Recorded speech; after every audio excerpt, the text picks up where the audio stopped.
We start in South Central Los Angeles 1980s. Rick Ross wasn't a multinational cartel boss. He didn't control jungles or entire governments. What he controlled was distribution. And distribution is where the real money is. At his peak in the mid-1980s, his network was reportedly moving massive quantities of cocaine, supplied indirectly through larger international traffickers. Authorities estimated his operation generated hundreds of millions in revenue, some reports placing total turnover near $600 million over time. His downfall came when federal investigations uncovered corruption within the CIA-linked Contra supply chain narrative, and Ross himself was arrested in 1996. He was sentenced to life in prison, later reduced. Griselda Blanco, the cocaine godmother. Operating between Colombia and Miami in the late 1970s and early 1980s, Blanco helped pioneer the Miami cocaine trade. She was ruthless, strategic, and innovative, reportedly even inventing motorcycle drive-by assassinations for enforcement. U.S. authorities estimated her organization was moving hundreds of kilos per month into Florida.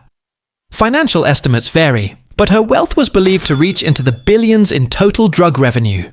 She was eventually arrested in 1985, served nearly 2 decades in prison, deported to Colombia, and was assassinated in 2012. Carlos Leder changed the game. In the early 1980s, he transformed Norman's Cay in the Bahamas into a cocaine refueling station. Small planes would hop from Colombia to the Caribbean, then into Florida. It was efficient industrial, revolutionary for trafficking. As a founding member of the Medellin cartel, Leder's share of the profits made him extraordinarily wealthy. Estimates place his fortune in the low billions during peak operations. His territory covered Colombia, the Bahamas, and U.S. entry points. In 1987, he was captured and extradited to the United States, one of the first major Colombian traffickers sent north. Zambada was one of the founding figures of the Sinaloa cartel. Operating across Mexico, the U.S. border, Central America, and beyond. Sinaloa became deeply embedded in global narcotics logistics, cocaine, heroin, methamphetamine, and later fentanyl.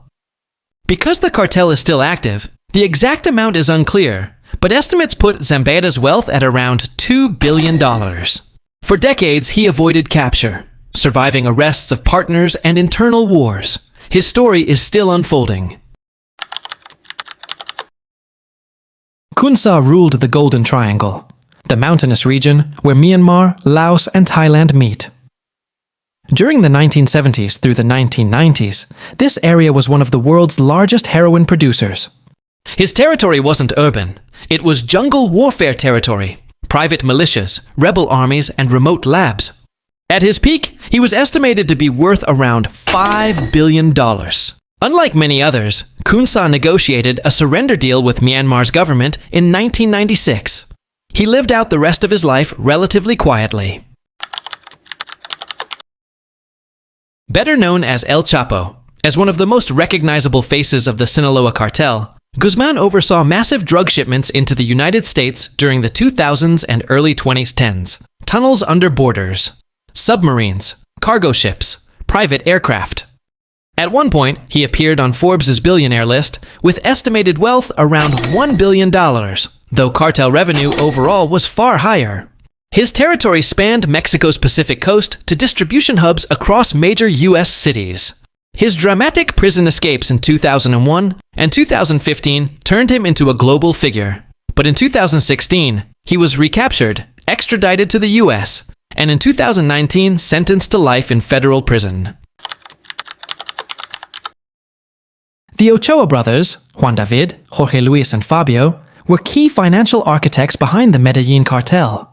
Their combined operations generated billions in cocaine revenue during the 1980s. Their estimated wealth collectively reached into the multi-billion-dollar range at peak.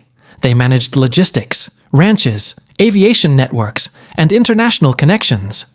They surrendered and negotiated reduced sentences in Colombia during the early 1990s. Nicknamed El Mexicano, Rodriguez Gacha was one of the wealthiest and most violent partners in the Medellin cartel. He diversified heavily, investing drug money into ranches, emerald mining, and paramilitary groups. At his peak in the late 1980s, his fortune was estimated around $5 billion. His territory extended across Colombia's trafficking corridors and into international markets. But as Colombian authorities escalated pressure, Gacha became a primary target. He was killed in a police operation in 1989. They called him the Lord of the Skies.